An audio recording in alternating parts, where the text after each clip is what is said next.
Saya telah terkena penyakit waswas selama 3 tahun lebih, entah waswas dalam taharah maupun salat. Bagaimanakah cara menyembuhkannya? Karena saya sudah ikhtiar untuk mengabaikan dan membaca Al-Quran, namun tak kunjung hilang. Apakah mesti pindah ke ruqyah? Syukran. Baik.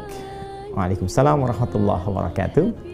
Tentunya kita bermohon kepada Allah dengan mengirimkan doa dan saling mendoakan. Semoga Allah Subhanahu wa Ta'ala senantiasa menganugerahkan rahmat, ketentraman, kedamaian, dan keberkahan baik kepada Anda yang bertanya, pun demikian kepada kita semua yang menyimak dan belajar dari pertanyaan yang dimaksudkan. Dan semoga Allah Subhanahu wa Ta'ala memberikan ketentraman kepada jiwa dan menghilangkan segala jenis was-was yang dibisikkan oleh setan atau para setan yang terkutuk. Baik, setan seperti pernah kita kaji juga dalam beberapa kesempatan, khususnya saat kajian Mira ya. Ada beberapa turunan pembahasan saat masuk kepada pembahasan rukun yang kedua tentang iman kepada malaikat. Lawannya kita bahas bagaimana mempelajari tentang tindak tanduk setan, karakteristik setan. Karena menariknya malaikat disebutkan 88 kali dalam Al-Quran, berbagai karakternya, kemudian juga support kebaikannya, bagaimana kita meneladaninya sampai mendekati karakteristik-karakteristik dan kemuliaan yang melekat pada malaikat itu. Sebaliknya, setan juga disebutkan sebanyak 88 kali dalam Al-Quran, gabungan antara singular dengan bentuk jamaknya. Di sini teman-teman sekalian, ada yang menarik bahwa dari karakteristik setan yang sering ditampilkan dalam menggoda kita, memberikan was-was dalam kehidupan, alladzi yuwaswisu fi sudurin nas, ada 9 jenis setan yang dipopulerkan oleh para ulama. Dan terkait dengan pertanyaan Anda ini, ada yang dikenal dengan nama walhan. Walhan sering juga dikenal dengan setan pembisik atau pemberi was-was dalam wudhu khususnya, atau segala yang bergantung kepada air, sehingga dia memberikan bisikan-bisikan yang berpotensi bagi para manusia menghambur-hamburkan atau boros dalam menggunakan air.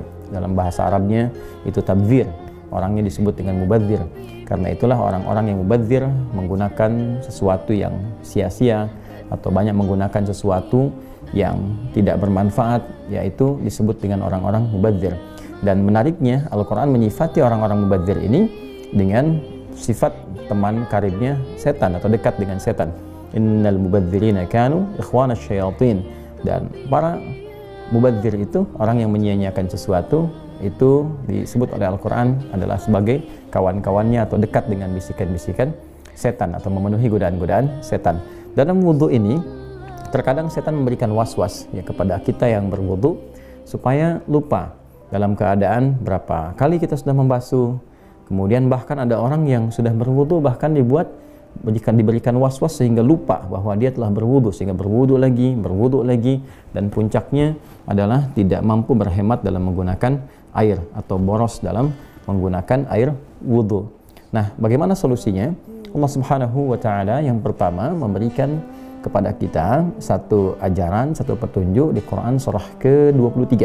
Silahkan dicek ya, Al-Mu'minun di ayat ke-97 sampai dengan 98. Ya, di situ kita diajarkan bermohon, berdoa kepada Allah Subhanahu wa Ta'ala dikala ingin mengerjakan sesuatu, terutama khususnya ketika ada was-was yang dirasakan.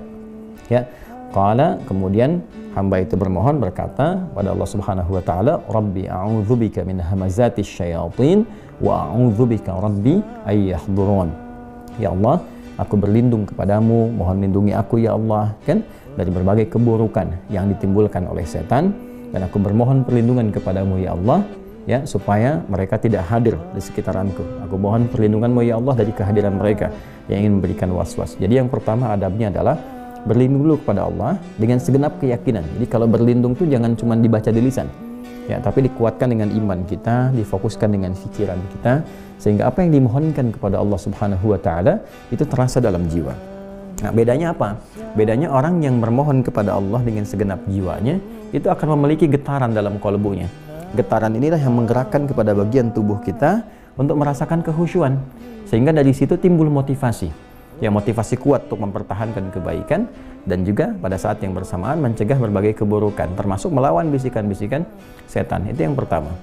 Yang kedua, tentunya kita menghadirkan satu semangat keyakinan yang utuh terhadap sesuatu yang telah dikerjakan.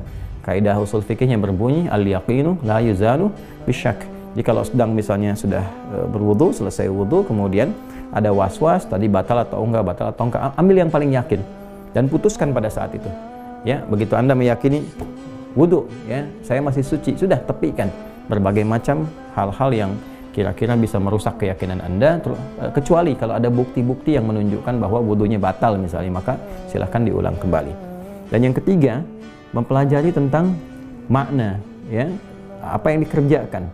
Jadi dari mulai wudu, apalagi tadi disebutkan sholat juga, maka diisyaratkan dalam beberapa ayat dalam Al-Quran, juga tentunya bimbingan dari Nabi SAW, supaya kita mempelajari, ya, baik dari bacaan-bacaan ataupun juga gerakan-gerakan, kaifiyat, tata cara wudu ataupun sholat. Sehingga ketika kita mengerjakan wudu sampai dengan ke sholat, lisan mengucapkan, pikiran bisa menerjemahkan, hati bisa merasakan, memaknai, karena paham apa yang diucapkan itu. Nah, dengan memahami itu, pikiran kita tidak sibuk merenungkan yang lain atau mengikuti was-was setan, ya, tapi lebih menerjemahkan apa yang kita bacakan. Misalnya Allahu Akbar, lisan mengucap Allahu Akbar, pikiran menerjemahkan Allah Maha Besar, hati meresapi, ya Allah, aku berikrar Engkau yang Maha Agung, Maha Besar, mohon ampun kalau selama ini ada sifat-sifat yang kurang baik, merasa hebat, merasa tinggi, merasa besar dibanding orang lain. Lalu muncul kemudian kepasrahan diri kita kepada Allah dengan mengatakan, misalnya wajjahtu wajhiya lilladzi fataras samawati wal ard hanifan muslima wa ma ana minal musyrikin. Atau kita bacakan misalnya Allahumma ba'id baini wa baina khataayaya kama ba'adta bainal masyriqi wal maghrib, dan seterusnya hadis. Nah, dari sini dapat disimpulkan bahwa untuk mengusir was-was syaitan itu, maka pertama berlindung kepada Allah Subhanahu wa taala dari godaan-godaan syaitan yang dimaksudkan, yang standarnya a'udzubillahi minasyaitonir rajim. Atau kita bisa gunakan yang di surah Al-Mu'minun tadi, ayat 97 sampai 98. Rabbi inni atau Rabbi a'udzubika min hamazatis syayatin wa a'udzubika Rabbi ayyahdurun. Atau kita bisa bacakan misalnya surah-surah tentang perlindungan, bisa bacakan Al-Falaq, bisa bacakan An-Nas misalnya, dan spesifik di An-Nas itu kan ada ayat yang memohon perlindungan kepada Allah dari was-was syaitan secara langsung, alladzi yuwaswisu fi sudurin nas minal jinnati wan nas. Yang kedua, mohonkan perlindungan itu dengan segenap jiwa kita, segenap keyakinan kita. Jadi jangan sampai cuma lisannya yang bermohon tapi hatinya tidak mengikuti itu. Maka kuatkan dengan keyakinan pada jiwa sehingga apa yang kita mohonkan terasa getarannya pada seluruh bagian tubuh kita. Yang ketiga, ambil yang yakin apa yang kita kerjakan dan lupakan yang diragukan itu, segera tepikan, hilangkan, sehingga dengan pertahanan yang kuat ini, dengan meyakini sesuatu, aspek-aspek yang diragukan akan cepat terhindar dari apa yang sedang kita rasakan. Dan terakhir, berusaha untuk mempelajari dengan baik kaifiyat, tata cara, baik bacaan ataupun gerakan, baik dalam wudhu ataupun salat, sehingga apa yang kita kerjakan, bacakan dalam lisan, lakukan dengan anggota tubuh kita, diiringi juga dengan pikiran kita yang mengikuti bacaan itu dengan menerjemahkan, hati kita yang mengikuti bacaan dan pikiran dengan merasakan. Disitulah kemudian inti kekhusyuan akan tiba. Saya kira itu yang bisa disampaikan kepada saudari kita yang tadi bertanya. Mudah-mudahan apa yang disampaikan bisa memberikan sedikit pencerahan dan bisa dipraktekkan dan menghilangkan was-was yang sedang dirasakan. Demikian saudariku Asma Karimah, semoga Allah menghilangkan was-wasnya dan mengembalikan kepada ketenangan jiwa. Terima kasih. Assalamualaikum warahmatullahi wabarakatuh.